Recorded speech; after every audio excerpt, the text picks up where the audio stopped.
Hello and welcome back to 80 Days! The glorious 80-day thingamajig where we will fly in 80 days and a glorious feature finally works! Do you see these? Do you see these? Those are players! I can see those players! I can see the routes they're taking and flying and all that stuff. Oh my god, that's so gorgeous! Oh! Oh, oh, that's so pretty. So goddamn pretty. Oh damn, I forgot time is actually running in the background. So let's quickly check our luggage. Beijing, Yokohama, Batawa. I don't think I have anything else to sell for the moment. So, oh wait, no, I do have the Mongolian thing, correct? Yeah, and it's in Yokohama. This was Yokohama, correctly? Yeah, it is. The J-Tiger departs for Yokohama in 2 days. How much money do I have to... No charge for tomorrow, I'll take that. So, let's sleep and nap a bit in Hong Kong and then go on a glorious journey to Yokohama tomorrow! I was loath to leave Monsieur Fogg for any length of time, having so narrowly escaped the clutches of that blackguard Fix. We explored the city from the comfort of a mechanical sedan chair, but my terrible experience dimmed the colors and tarnished the beauty of the streets. I found myself anxious to leave. Well, that's alright. So, when are we going to go?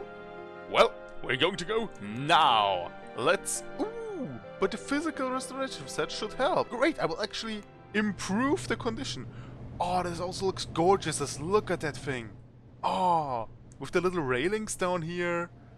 And oh, I love the design of this game. Really, it's just so awesome. The J-Tiger was an old... Much class Persian airship, renovated with Chinese colors and fittings. It was painted all over with Manchu luck symbols, stylized bats, swastikas and coins. We climbed aboard, ready for the journey east. So, I will fock the good old way. Captain Su wore a traditional Manchu pow in blue cotton, bone hairpins and her fan-shaped hair, and a jade thumb ring. I extended my hand for a shake. Because, of course, we are English gentlemen, aren't we? No, wait, I'm French. Ah, fuck. She looked at me quizzically and then asked a serious question in Chinese. I did not know enough of the language to identify a particular variant. An English-speaking crew member was summoned, her tool belt hung with rope, bolt cutters and climbing equipment. The captain chassis expected you to speak Cantonese, she translated, because you were in Hong Kong. I was only briefly in Hong Kong. I sighed. I did not have much time to practice my languages. The crew member rattled her bolt cutters at me. The captain speaks Cantonese, Mandarin, 3 dialects of Manchu, Russian and Arabic. Are any of those known to you? I'm afraid not, I conceded.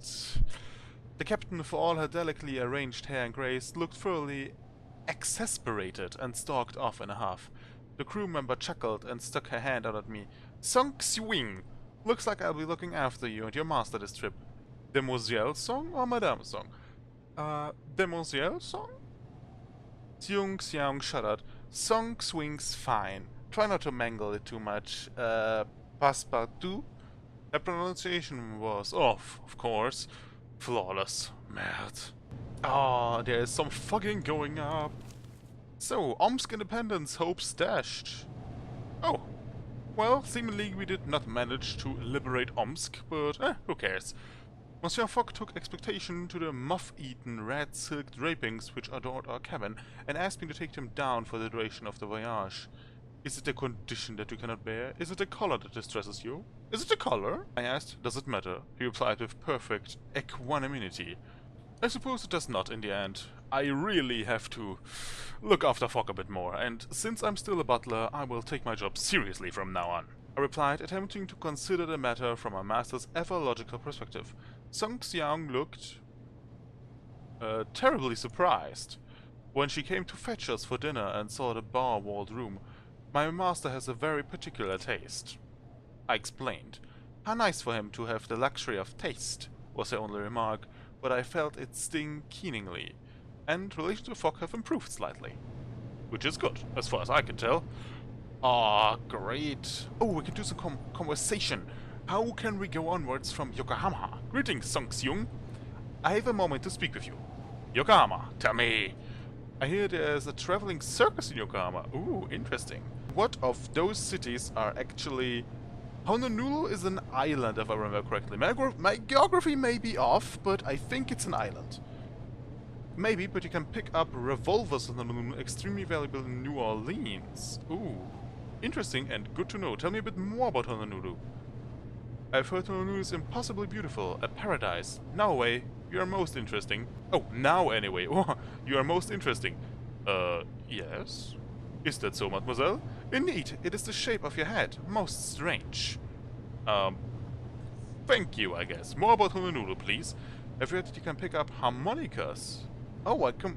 So seemingly I can buy a lot of stuff in Honolulu when I wanna go to Orleans. New Orleans is in America, I think? My geography is really off, so I'm sorry for everyone who is kind of offended. So, playing cards. Whist, Alcat, Song-Kyung, and Udeal. Huh, why yes. Great, then tell me a bit more about New Orleans. Apparently you can obtain wax cylinders inscribed with music in New Orleans you can sell for profit in Atlanta. Interesting, Miami, now is the moment where I would love if I would be able to tell where any of those things are. I know Houston and Dallas, they're names from Payday. Does that help? I don't know. So how about Houston? Here's something I do know. The city has grown to cover the region of the Buffalo Bayou. Interesting. And Dallas? I don't know, but listen, Dallas hasn't recovered well from the Civil War. Oh! So a place I want to visit, definitely. We dined in the captain's quarters, accompanied by Song Swing. The Chinese girl. The captain's shelves groaned under the weight of so many books. And I counted 6 composite recurve bows hung on the walls. Archery and Russian novels. What an unexpected combination. Song Swing leaned closer. The captain loves archery almost as much as she loves the jade tiger. Where did you learn it? Therein lies the tale, the crew member smiled with relish. The captain's father was too old and weak to join the army, and so Captain Sue put on the clothing of a boy and rode out to take his place.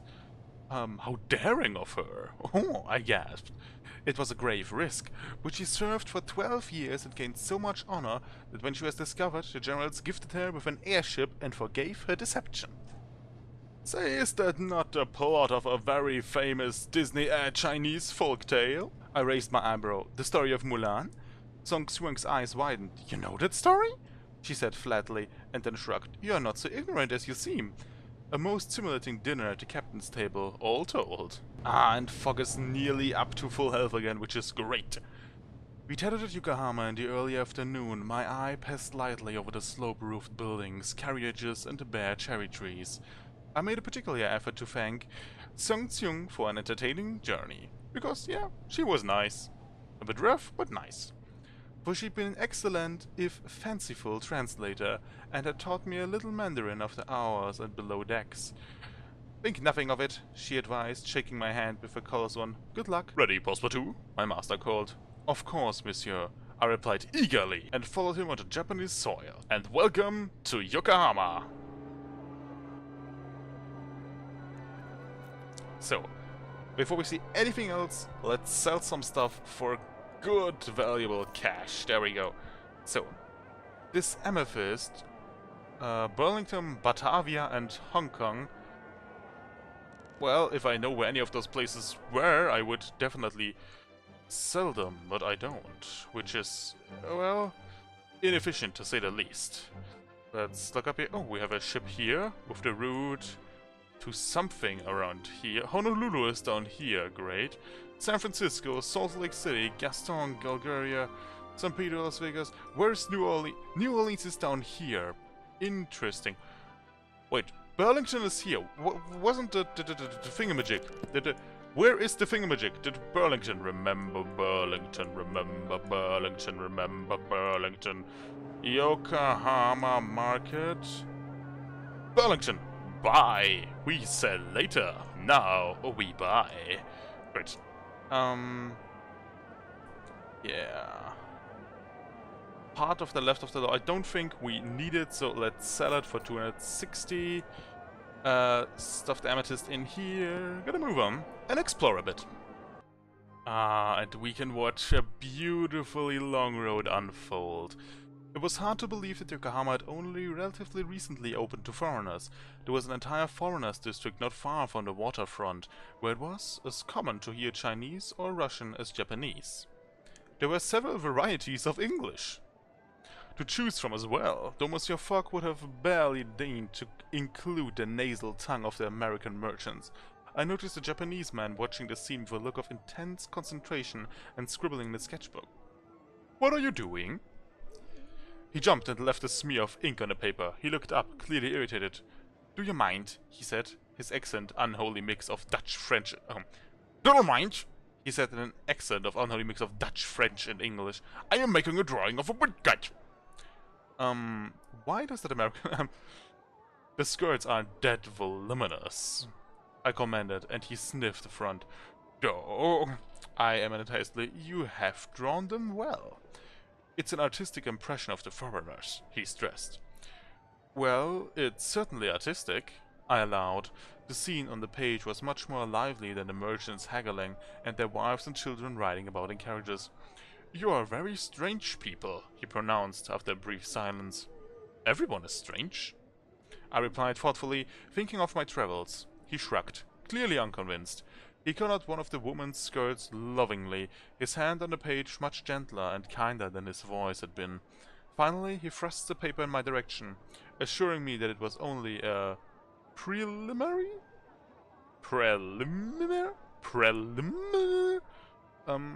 I accepted gracefully. Charmed that he had chosen to bestow a gift upon a near stranger,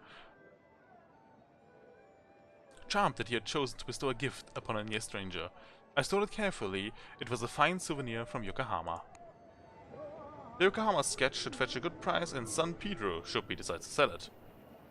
Maybe. So, this nice long journey will take us to San Francisco. So, Winnipeg, Dulwich, Omaha, Chicago, Burlington, Cheyenne, Salt Lake City, Las Vegas. Ooh, I know that name. Dallas, Houston. Okay, Dallas, Houston, and New Orleans. We have some information. Dallas doesn't recover from the war. Houston is going to Buffalo and New Orleans. So,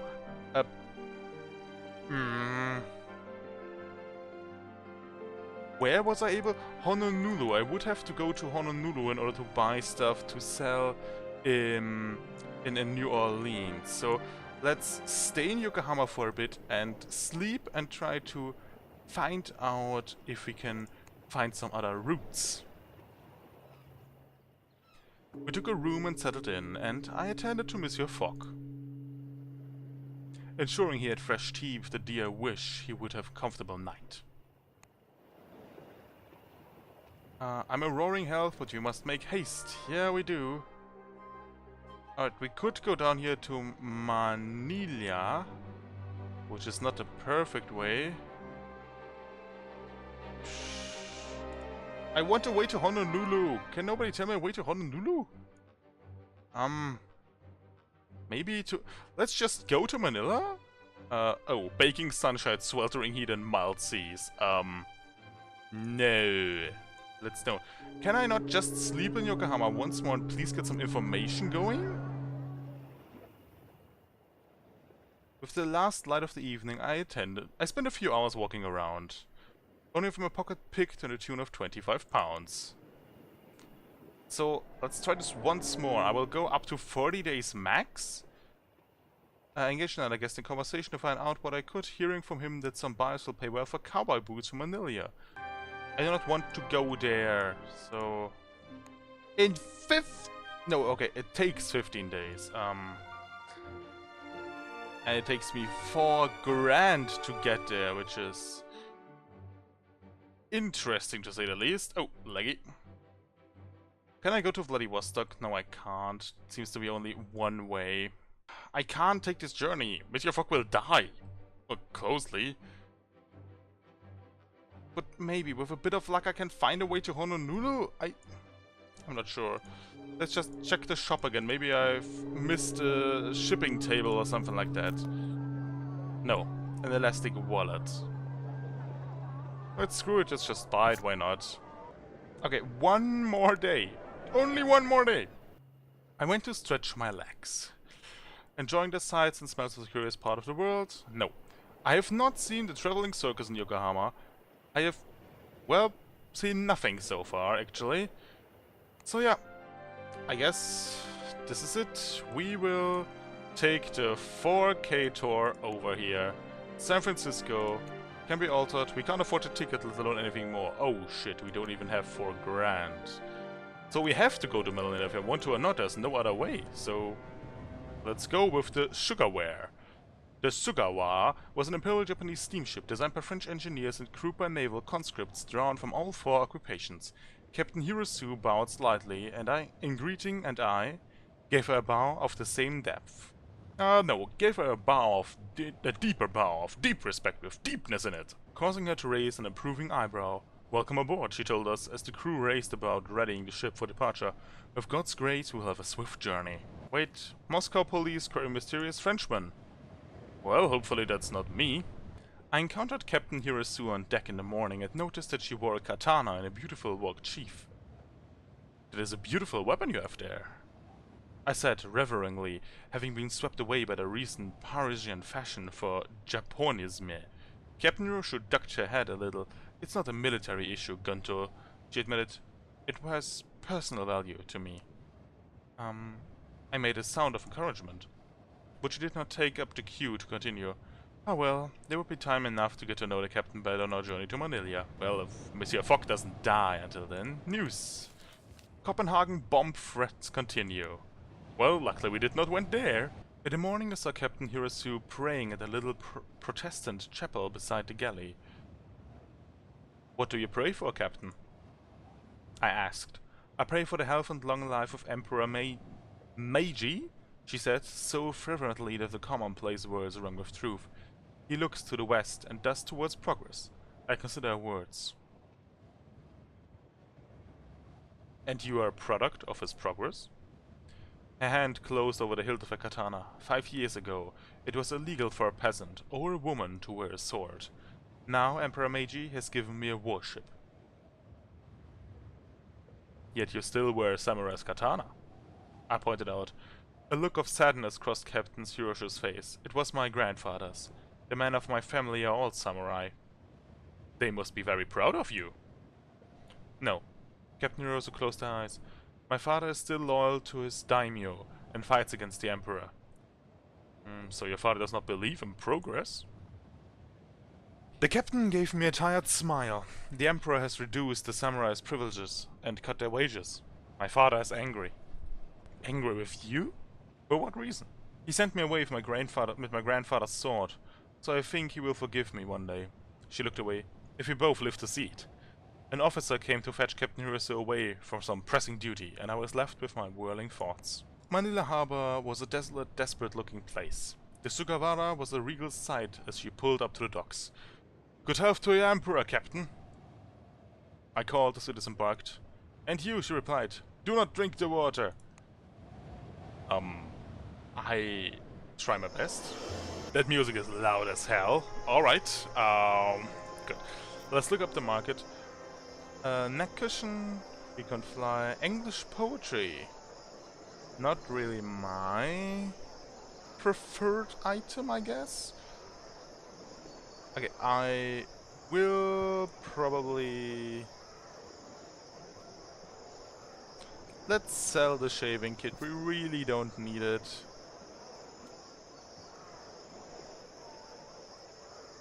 Let's buy the train table, it will be really useful if we find some good train connections. Oh, that's good. Oh, that's good. Oh, this will help a lot. Oh, great. Can I just sell it now? I can buy and just sell it again. Okay. Okay, that's also something. Part of the frequent flyer set. This is the air traveler set, which is something else. I will keep the railway set, but yeah, I will not buy anything for now. Let's explore and hope for some good connections. Oh my god, please go to Honolulu. Please go to Honolulu. Please go to Honolulu. Oh my god, this looks like Honolulu. It's also an airship. An airship to Honolulu. Yes, yes, yes, yes, yes. I will take this fucking airship. We arrived at the Spanish-governed capital of Manila at most inopportune time. The city had recently suffered the depredations of a major typhoon. I'm sorry. And efforts at rebuilding had been stalled by an outbreak of the dreaded cholera morbus. It originated with sailors of the steamer Aeolus from the nearby town of Zamboanga. That was the local rumor in any case. Infected establishments were burned daily by the sanitary board, with our hotel one of the casualties. We relocated near to the telephone exchange, taking the mechanical horse-pulled tram. Concerned with the possibility of infection, I ensured that Monsieur Fogg drank only boiled water. She said we should not drink any of the water, but we have to drink water, so let's just boil it for good measure. As recommended by Jon Snow's article in the Medical Times and Gazette, going to the lengths of preventing him from eating any uncooked foods for fear of contamination. From a window I could see Charles piled high with the dead being taken to the mountain to be burned, rather than interred in a churchyard, which put me into a morbid frame of mind. I went to the local telegraph office and sent a message. To dear Maman. Full of meaningless details of my travels, Miss Monsieur Fogg. I will not tell you of its particulars, but I'm not ashamed to admit their sentimentality. I made my way back to Monsieur Fogg under the fragrant coconut oil lamps, eager to part from this city riven by sickness and death. Well, not only you, my buddy, but... So, Honolulu. How would Honolulu fare? Arrives on Tuesday. So, is Tuesday... Ooh, tomorrow at 12. Great. So you have to sleep one day in this godforsaken city and we can go on our way. We made ourselves comfortable for the night and I helped the kitchen staff clean, so Monsieur Fogg will not get sick, earning £107 in fees and tips. Nice. That's something. So, let's move to Honolulu. Make your dreams become reality! Ooh, rough skies. This promises to be a wearisome route, but the air gear set should be of some assistance. Still, it's going to be fucking terrible. Oh, again, such a beautiful ship. The design makes no fucking sense because most likely those very, very, very small beams would be ripped off quite quickly in harsh weather, but who cares? We boarded the Reina Cristina, a Spanish Taurus Quadra-type airship. Its gondola shaped to resemble one of the infamous Spanish galleons of previous centuries. Except in miniature. The Manila galleons had been built large enough to accommodate 1,000 passengers and to stock provisions for a journey which, unlike ours, might last upwards to half a year. Well, hopefully it will not take that long. Monsieur Fogg, I will care for you. Please don't die. Do not die, Monsieur Fogg. Our journey to Honolulu would take 4 days. The airship would refuel and go on without us. From there, we had other plans. Conversation. Greetings, first mate. Passepartout, the journey treats you well? Tell me about the route from Honolulu to Acapulco. On the subject of airships, I've heard Ponta de Laga is linked to London aboard the 6 of 1, but the fare is over £7,000. Oh. That's expensive. More about Honolulu, please. They say King is a devout Christian. Port Moresby, San Pedro. Let's go to San Pedro, maybe? Boys will pay with binocular field glasses. Huh. Alright, and Port Moresby? Oh no, I've forgotten. I'm sorry. Okay, goodbye.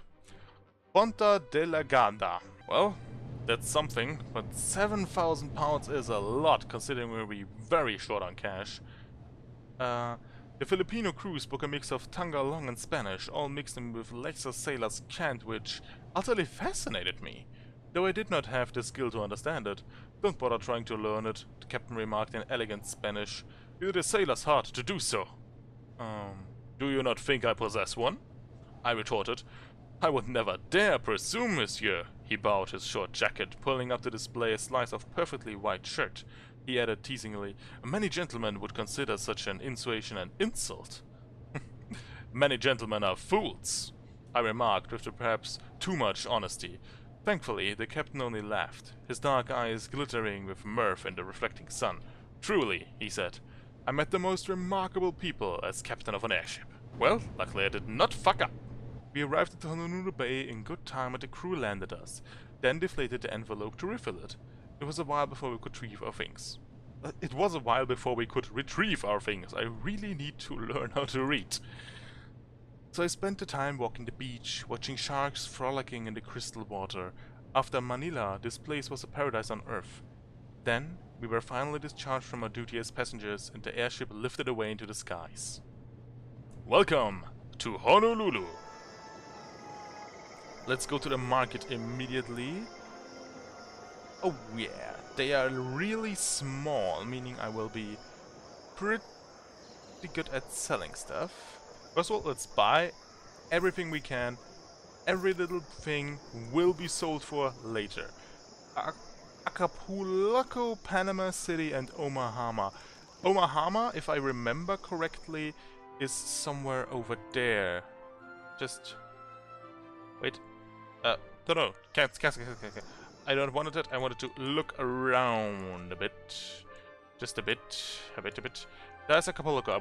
I can go right here and then upwards here to Houston. Where's Omaha? Omaha is here. So I can go here, Houston, New Orleans. I will most likely... Oh no, the trains got deleted. Is that a rocket? How cool is that? I can shoot a rocket from the North Pole. That's gorgeous. I need that. Next time when I play this, I will fly with rocket. Alright.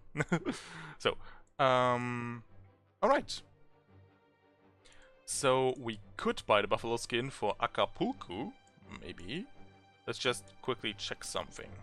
So, New Orleans, Omaha, New Orleans, and Burlington. I will definitely try my best to hit Burlington. I was Burlington here.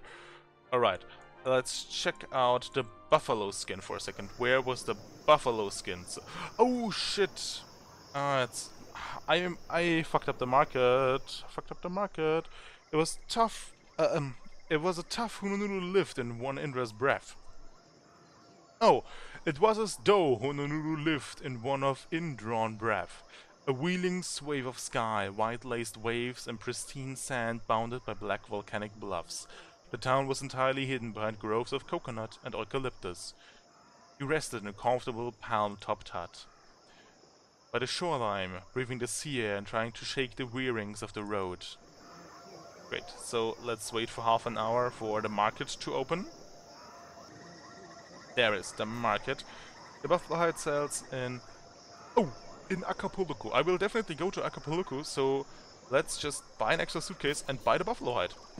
I don't have a problem with that. And explore! Give me some good routes. Okay. From Honolulu over to... where? Oh! Well, San Francisco. No, sorry, we'll go to Akahabalabalaba. Wherever that is. I spent a few hours in exploration learning ways in which we might travel onwards. Good, that's really smart to do actually. So, I can go to Panama City for $2,000. I cannot afford that ticket. At all. Like, at all. Alright. But I can go to Omaha, Burlington, Dallas, Houston, New Orleans. I can go a really cool route directly through... Yeah, I can go a pretty good route directly through the US and A, which should be good. So, this thing arrives Wednesday, so in 2 days. Let's... Oh, no charge! Ah, great. Let's alter it. It will go tomorrow. We have still enough time to go to the bank, draw some funds. We must visit the bank, Monsieur Fogg declared. You have additional funds? A robbery, monsieur? No, you have additional funds? I'm a gentleman. They would extend me credit if required, he replied. But do you suppose I put my entire fortune into a carpet bag under your supervision? I did not answer. I regarded the manager of the bank we entered, a small sweaty man who greeted us with cool glee. You wish to withdraw funds, we were told. I warn you, it may take some time. It will take too long. No, not for tomorrow or something like that. Screw it. I informed the manager who swept out of the bank. Thankfully, your situation was not desperate, my master declared. It's just sleep and move on. With what remained of the day, I attended Monsieur... No, I spent a few hours walking around and fell into discussion with a charming Chinese clerk who was looking for a child whom I located lurking under a pile of rubbish near Clockmaster's. The clerk thanked me, and as we talked remarked that you could obtain cotton flowers in San Pedro you can sell for profit in San Francisco. I paid £1 for the information. And he nodded and then moved away. Oh, relations with Fogg have deteriorated because I paid him. Fogg is a real asshole, you know that? Okay, hire additional space, we need that. And great! We have the right set for this, so we will survive without big problems. Oh, and there I am, Passepartout, standing there happily. We boarded a steam barge from Honolulu to San Francisco. The scent of ripe bananas pervaded every plank of decking and bulkhead, a sweet and delicious rotting odor which offended my trained senses, so greatly that for many months after I could scarcely look at a banana in the peel. Let's go with fucking Fogg for a second. I want to have it on max. Arg! I huffed, attempting to convince my mouth that I ate fried kippers and potatoes at breakfast. Everything smells of bananas! Monsieur Fogg replied that he could not smell a thing, which I took to be his queerly English sense of humor at work. Still, if bananas were to be the worst of my troubles aboard this boat, then that would have been no bad thing. Let's converse and see if I can get some very good information. I need to know about San Francisco. The Americans are still recovering from the Civil War, I hear. So, if I would go from San Francisco to Las Vegas, can you tell me anything? You do better looking for El Dorado itself, I think. Now tell me, do you have any children? No. I'm not entirely sure I want them. I've always wanted a large family. This one's my first. So, from San Francisco to Salt Lake City, maybe? Absolutely. I know a man who once took the Transcontinental Express from San Francisco to Salt Lake City. Interesting. Can you tell me a bit more about Burlington? You mentioned trains. I've been told my brother always wanted to travel aboard the Canadian Pacific Railway from Gaston to Regina. Ooh, that's also interesting. And from Burlington we can of course get to Dallas, right? Probably, but some buyers will pay well from harmonicas from Dallas. Good to know. Let's give me some interesting routes, please. Okay, we can go directly to Burlington, which is great. So let's cut this little... Oh, no, don't cut it short. I thought we would have to wait a few minutes, but no, we don't, so let's read some text. I woke in the middle of the night, convinced that someone was in the cabin with me. I stayed very still and listened. There was a long, wave-lapped silence until I heard, distinctly, a dragging shuffle. I lunged into the direction of the noise, and hit something soft and person-shaped and familiar. Monsieur Fogg! I cried. At my midnight visitor blinked and straightened and looked about my cabin in gentle surprise. What? He said calmly, pulling his dressing gown closed. I'm doing in your cabin, Passepartout. You would know better than I, monsieur. I exclaimed passionately, rather than upturned by his sudden appearance. He took a sharp breath. It seems I've been sleepwalking, he said, his voice almost tremulous. I have not done so since I was a child. Please accept my apologies. Would you like to stay for a while? I asked, sensing his agitation. I'm awake, after all. He hesitated for a long moment. No, there's no need. Good night. How have they deteriorated? I was nice. I was a very nice person. You're a fucktard. What is your wish, Master Passepartout? There you are. Tell me about San Francisco, because you're so smart. They say that San Francisco is one of the most advanced American cities. And what about Shenzhen? Because Shenzhen, the magic city of the plains. And what about the journey? I've made a hefty wager, and I do not intend to lose. Very good. I also don't intend to lose, because I really need this job.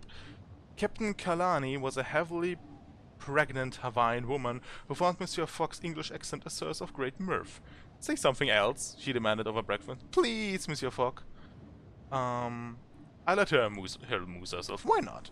At my master's expenses, and looked on as she took him through the entire phrase book of small talk, as she consumed a heaping plateful of raw fish and pineapple with horrible relish. Monsieur Fogg gave me a beseeching look once or twice. Oh no, I must be mistaken. The monsieur is never ill at ease. I woke to a frantic knocking at my door and opened it to find Monsieur Fogg actually wringing his hands. "Passepartout," he said, his breath itching. "Come quickly!" I followed him with grim alacrity, certain that something truly unspeakable was afoot, and I was not wrong. My master opened the door to his cabin to reveal Captain Kalani, red-faced and moaning upon his bed. She turned her blissful gaze in our direction. "I'm having my baby early," she hissed, sweat upon her upper lip. "You must help me." What shall I do?"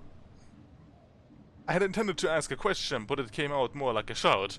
"Will one of you hold my bloody hand and the other fetch some blasted water?" she retorted. I glanced at Monsieur Fogg, who said, "I will fetch the water," and left me to hold Captain Kalani's hand. "Are you in much pain?" Okay, that was a stupid question. I should have not asked that. I asked inanely. She gave me a look so full of venom that I felt a sudden sweat pricking my brow. Then she moaned aloud. Monsieur Fogg returned with a bucket of water, but her respite was short-lived. Captain Kalani parted her knees. "One of you," she said, "authority of law, must catch the baby." I steeled myself for the role, and relinquished her hand to Monsieur Fogg. I tried to compose my expression into something cool and medical and detached, but I fear I met with mixed success at best. After an infinitely long, infinitely terrifying interval, which I have not the means to describe, I held a small, squalling, red-faced baby in my arms. I took off my own jacket and wiped the birth fluids from the baby's face, calling it a worthwhile loss. Then I gave it to her. It's a girl," I said into the sudden hush. Captain Kalani was sweaty and wild-eyed and utterly exhausted. She held the baby to her chest, as though it were an infinitely precious thing. She began to sing to her little girl, a song of whales and ocean waves and airships that hung like moons in the sky. Ah, that's a pretty story. Fogg, valet, dapper, full report. Interesting. Captain Kalani's indisposition the previous day did not delay us in the least. She had a well-trained and loyal crew who seemed to have collectively adopted her little girl as one of their own. "I will call her Jean," Captain Kalani told us as we chatted at San Francisco. "You are excellent midwives." I shuddered at the memory, and sincerely hoped I would not be called upon help in any other births. "Once my dear friends was plenty. The name suits her, madame," I said. "She will bear it better than I have." I turned towards San Francisco Bay with renewed hope. After all, whatever challenges it offered could scarcely be more taxing than those we just overcome.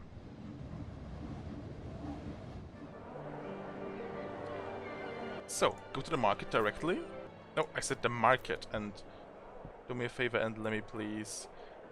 Can I not... Oh, I have to push the button right here. This wax cylinder is Chicago, Houston, and Regina. Chicago, Houston, Regina. So I can just sell this for a load of money, which I will. Definitely buy this with when mass done. Buy the wax cylinder. Go on, go on, go on. Buy whatever I can. And don't buy the driving goggles because we need a bit of money to go forward. Exactly how many guns do you think we need, Passepartout? More than you. Some new routes, some Pedro. Down there, up to Acapulco. Not so interesting. There seems to be less a city and more a ravenous beast bent on consumption of everything, even of itself. Within the ever-expanding city limits, enormous steam-powered drills and diggers flattened hills, straightened roads, reformed neighborhoods, and dumped the resulting rubble and stone into Mission Bay. I sloped towards recently constructed Long Bridge, which was crowded with families out for a stroll and people fishing for silvery smelt with long poles. In the water was a jangle of rowing boats racing each other and boatmen taking passengers out to Mission Rock. Cheers and good-natured shouts emitted from a halfway house in the middle of the bridge. I peered at the halfway house, and surmised from the revels I saw spilling out from its doors that it was some manner of drinking den.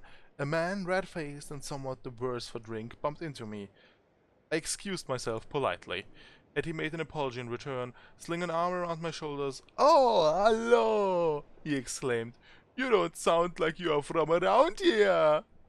You don't sound American either," I retorted. "No matter, I was Dutch once, in a past life, but now I am American as President Grant. This is a land of newcomers. You a prospector?" "I'm a valet," I declared simply. He shrugged. I don't even know what that is. A brown-skinned woman slipped her arm into his. I looked for an introduction, and the man smiled quickly. Ah, my manners. He shook his ruddy face. I am Anders, and this is my wife, Jenny. A pleasure to meet you. I kissed her hand. She was surprised, but smiled. Always a pleasure to meet Anders' friends. She looked askance at the whiskey flask in his hands, but seemed to find me unobjectionable. I hesitated, the obvious questions about her origins on the tip of my tongue. I swallowed back the question. Maybe she's a whore, but just maybe. Though clearly with a visible effort, for she laughed with a full-throated pleasure. I am of the Modoc tribe, what the New Americans call Indians. Jenny rolled her eyes. I do not mind your surprise. Most of my tribe has been taken to the Klamath Reservoir in Oregano. Sounds idyllic. Maybe. I remarked. The two froze a little. No, I think you have misunderstood, she replied coolly. Anders whispered something into Jenny's ear and she laughed, though I feared I had opened an old wound with my prying questions. I nodded and found my way back to Monsieur Fogg, who was sitting drinking tea with a disconsolated frown. It tastes like soap, he remarked, but would not say any more. Well, then let's do the math. We can get to frickin' Burlington! Woohoo! Good. Now the only question is, will we go to Omaha first? This is Acapulco Downs and Northeast, Acapulco Downs and New Orleans, Dallas, Burlington and Omaha. And this is Dallas, Acapulco and Omaha. So, where is Chicago? Chicago is here. So if we could go to Omaha, to Dallas, and then up to Burlington and Chicago, that would be amazing. Do I have to go to New Orleans for anything? No, I can sell those in Dallas. I can sell those in Dallas. I can sell those in Dallas. I can say everything except for the wax cylinders in Dallas and Burlington. So Omaha would not even have to be a stop, so let's try to go to Cheyenne first.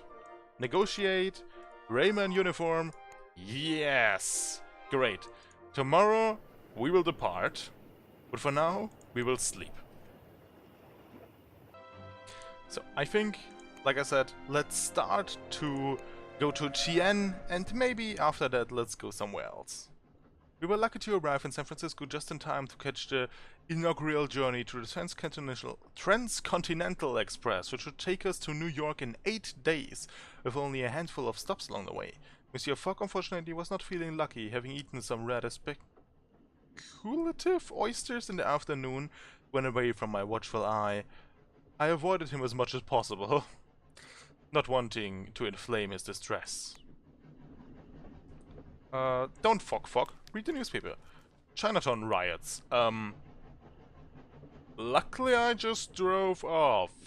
The first day aboard was enjoyable enough. American trains could clearly not compete with their European counterparts, but it was amusing to see them try. The posters proclaimed Pullman's Palace sleeping cars, but they were more like places to keep cattle. If reasonably well-to-do cattle. We sipped cool beers as we rattled through the long stretch of desert in the shadow of the tall mountains. I attended to Monsieur Fogg, and his delicate stomach was not entirely better today. I have to take good care of Mr. Fogg. Mr. Fogg is not a very smart person, sadly. Our fellow passengers were a curious mix of gold and silver prospectors and homesteaders, farmers from all corners of the world. Mormons, missionaries, soldiers and stiff-necked gentries of various sorts. I give a young black woman with a dab-red bonnet an infectious laugh. A white I'm not of greeting. Let's keep it simple. Her name was Diana. I am meeting my husband in Cheyenne, she told me. He did construction work in New York, but New York isn't safe anymore. We have enough money to move now. How long have we been apart? Diana tilted her head and tugged on her bonnet charmingly. Oh, 10 years, she said breezily. I've been working in rich white ladies' houses in San Francisco, and he's been constructing buildings in New York. We've only just scrapped up enough money to live together. He smiled, clearly glowing with happiness. I told her some tales of my adventures, which seemed to amuse her greatly as the afternoon wore into the evening and we passed by Ogden, close to Salt Lake City. We watched as passengers disembarked. glimpsing fertile fields and well-traded ranches out of the windows of the train. Let's converse a bit. Maybe we can find a route from Chien. Yes, the magic city of the plains. Keep talking. Can I go to Dallas? I believe so. Dallas can be reached from Chien aboard. Yes! Great, great, great, great, great. And Dallas will... well, does not seem like it does have a good way. Tell me a bit more about Dallas. For instance, some buyers will pay well for rovers from Dallas. No. Have you lost him? Ah, not at all. He's one of the richest men in America. Oh, that's great. Tell me more about Chien. You might be interested that one can travel in hired carriage from... oh, Chien to Omaha. So if I do not want to take the train in a longer way, I guess? Chien, Washington, maybe? Well, the question is still some buyers will pay well for rovers. I think we have a load of revolvers. We do not need any more revolvers for now, thank you. But maybe I can get some money going, which would be great, all things considered. Need some news? Disgusting. Today a fellow with a painful trimmed mustache and impeccable suit approached me outside the lavatory. I made way so he could pass by. But he extended a hand to me. "I'm Felix Granger," he said. "You're a puzzle." I was flattered. "Monsieur, moi? Humble passepartout? I'm no more puzzled than the sun's rise in the east. Truly I am the simplest of men." "Oh no, do tell me, how you come to be on the Transcontinental. Thereby hangs the tale, I can tell, good sir." It seems to be a probing question, which made me immediately suspicious of his motives. I made some non-committal answer, but he pressed me further. Finally I confronted him, and asked him his business outright. "You're a sharp customer, and no mistake," he grinned, "though I perceive no harm in you. I'm a Pinkerton agent." I knew a little of the Pinkertons. They were a detective agency and had been hired by Abraham Lincoln himself during the American Civil War. "I tell you, Master, there's no bank robber!" I blurted, remembering the accusation of Monsieur Fogg in Hong Kong. "I'm sure you're right," he replied. He looked around before leaning closer to whisper his true purpose. "I'm here because we've heard rumors that the outlaw Jesse James plans to rob this train, so keep your eye out." Ooh. Well, luckily I'm getting off that train. I do not want to get shot. Conversation. "Diana, well, good evening, mister. Can we can get to Dallas, as far as I know. I don't know, maybe New Orleans a good way? Maybe can I go from New Orleans up to Burlington again? No, but I can go to Machu Picchu, seemingly. Yeah, maybe later. Maybe later. So, where is Machu Picchu actually? I don't know. Once more, it's very depressing how little I know about American, or rather, geography at all. We stopped at Chien, rooming for a few hours in the evening. We disembarked, and bid farewell to our fellow passengers. Goodbye! So, there seem to be no departures today. We should explore a little. Our arrival at Chien, Magic City of the Plains, was met to our surprise by a small parade, which we rather enjoyed, but did not investigate too deeply, preferring to find onward travel as soon as possible. The town was otherwise rather small and uncomfortable, though I found myself in a charming saloon, playing a curious card game involving colored sets and runs which I rather failed to understand, but which the locals took terribly seriously, called poker. It appears to be a game about lying, bluffing, and eliciting sympathy, or else encouraging the other players to drink more heavily than oneself. Naturally, I was no better than average, and lost a small sum before retiring from the game. Well, it's not just as awesome as I hoped it would be. So, will I go to Omaha, or will I go to Dallas? Let's just see... No charge in 2 days. We will take the 2-day route. Thank you. We'll sleep 1 day. As night fell, I engaged another guest in conversation, to learn what I could, hearing from him that some buyers will pay well for wax cylinders and scrub with music from Houston. Useful information, no doubt. Sadly, I already knew that. Let's polish some shoes in the lobby, earning some money, and Now, move on to Dallas and earn some real money. In the evening we pulled into Dallas Station, a grander affair than GN's own minor station. Okay, let's open up our shop and... No, don't sell those, not now. What a stopwatch, valuable in Havana. Interesting. Chicago, Houston and Atlanta. Don't know if I will find a good way. Let's just plan for a second there. If I go to Houston, will I find a way onwards to New Orleans? Maybe, but I'm not sure, so let's explore for a second before I do anything else. There was an air of nervous tension in the city, which I did my best to ignore, reasoning that as a traveler it was nothing I need become embroiled in, but still, I could sense there was a deep rage left by the Civil War and the years of slave-owning that had preceded it, and it all lay a skin's thickness below the surface of things. As with all America, the cities are small, akin to a minor European town, and I cannot wonder but that everyone has history of everyone else, which they may more or less want to forget. So, that seems to be it. No.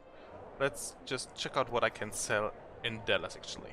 Oh yeah, I can sell the rovers. I can sell everything that has a gold writing on it. So, let's sell a load of shit, buy those leather bracelets, because they are valuable in New Orleans, and I will try to get there.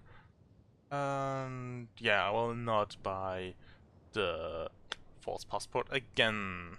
So, we've made some good sales, got a bit of money back, so let's plan our route down to Houston.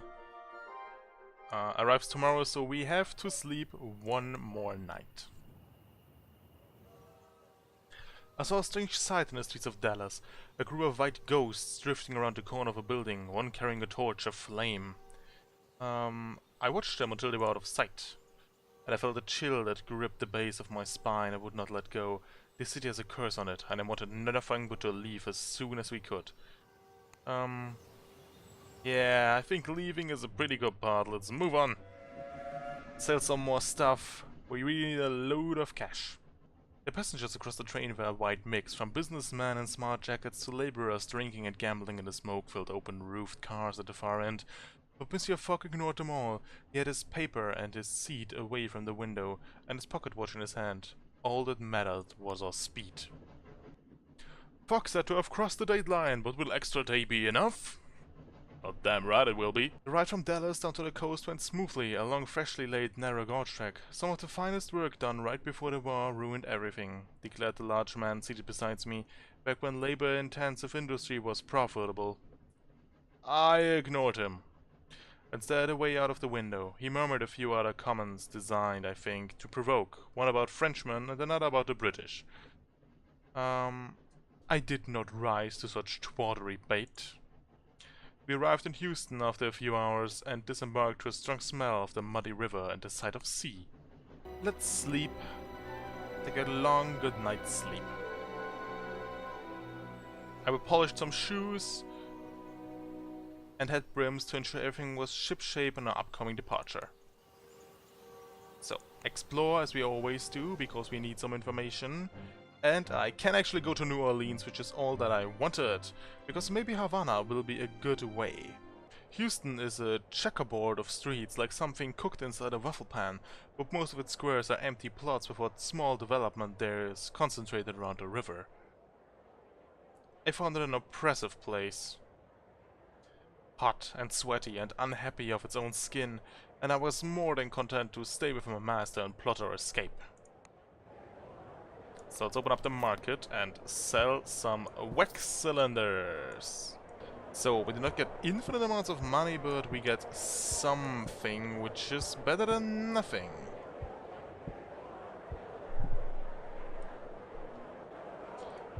So, alright then.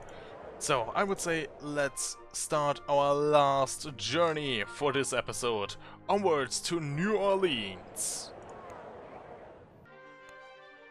Embark onwards to New Orleans! The ride was rough, but fast enough and we made good time. I had barely settled into the swaying rhythm of the carriage when we caught our first sight of the Mississippi, a thick brown ribbon of water whose curve we followed up to the much mythologized city of New Orleans. Definitely directly open up some selling right here. A trombone worth 2K in New York. Jesus, that's a lot. Let's sell the amethyst. I will not get up there, so screw that. New York, or what is the guarantee of interest to official foreign posh and prim types? Houston and Atlanta. No, thank you. But I would like to look where I can find New York, actually. It's up there. Okay. You are taking from Port-au-Prince, Panama City. So, as long as I get to Washington, I have a pretty good chance of going to New York. Also, I can have a direct route to New York from here, which is good, I think. Ah, damn, the market closed down. Shit. I met Death in a smoke-wretched red-lit bar in New Orleans as the jazz band struck up another tune. He offered to buy me a bourbon. Death?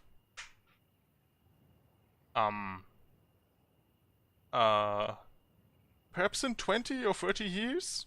I replied archly as some of the other patrons snickered.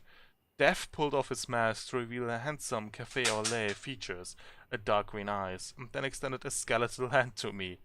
A fine custom, I remarked. Merci, mon cher. I am Death at our neighborhood Mardi Gras, and I am practicing my role. He took my pre-offered hand and brought the back of it to his lips for a gallant kiss. He flicked me a rather unmistakable look under his dark lashes. I pretended not to see it. Or just a serious tilt to his mouth, and he laughed. You must call me Octave, mon cher. I am Passepartout. I dipped my head slightly. An appellation as well as a burden. Then I will choose another for you, he decided with a silent grin. A special name for you and me. Tonight. Lorraine? Lorraine! Well, you look a bit like a Lorraine. Lorraine and Octave? I agreed with a slow smile. They sound an intriguing pair. Bien sûr! Octave told me he was a free person of color now. I was aghast to realize he had been a slave before the Civil War, and indeed still worked as a servant for the very same family. Such a story is too horrible to hear, I told him. I cannot bear it, please. Then your life has been an easy one, eh? His eyes flashed with anger. I joined the 1st Louisiana Native Guards Regiment after New Orleans was captured by the Union. I still wake up some mornings, not sure if I'm alive or dead. You are alive, I reassured him, reaching out for his shoulder. Octave wiped the anger from his expression with the ease of long practice, and smiled a slow, dazzling smile. You look sad, mon cher. What a fool I am to confess these things to you, when I would much rather see you smile. I smiled at him, to dispel the last of the heaviness in the air. A smile! He exclaimed triumphant. It's a rapturous smile full of secrets I wish to unravel. Shall I tell you one? I would be honored. My master is the most brilliant man I know. I thought he might comment upon my secret, but he took a moment and then nodded, as if tucking it away in his mind. I thank you for your truth. I will remember it. Death, it appeared, was a creature of both delicacy and tact. Alas, the hour had grown late and we had to part. Octave walked me upriver to the border of the garden district, where Monsieur Fogg had taken lodgings, amongst the American parvenus. The moon shone down upon the Mississippi, and Octave leaned towards me. I turned my face away. Sorry. There's someone else, definitely. I said firmly. I'm sorry. Do not be sorry, mon cher. He stroked my cheek once and let his hand drop. I hope they know how lucky they are to have you. Thank you for a remarkable evening. Think of me sometimes, if you think of New Orleans. You bet I will not forget Death. So, we found a route to New York. I walked the streets a while, discovering the possibilities for how we might have made progress. That's really nice, but on the other hand, I have to end this episode right here, because I've recorded about an hour, which is pretty long, and I still have to cut all that shitty down. But it is a gorgeous game, and our journey will not end. We are at the 61st day? I guess that's the right pronunciation. 61st day on our journey that will at most take 80 days. And we will go onwards to London.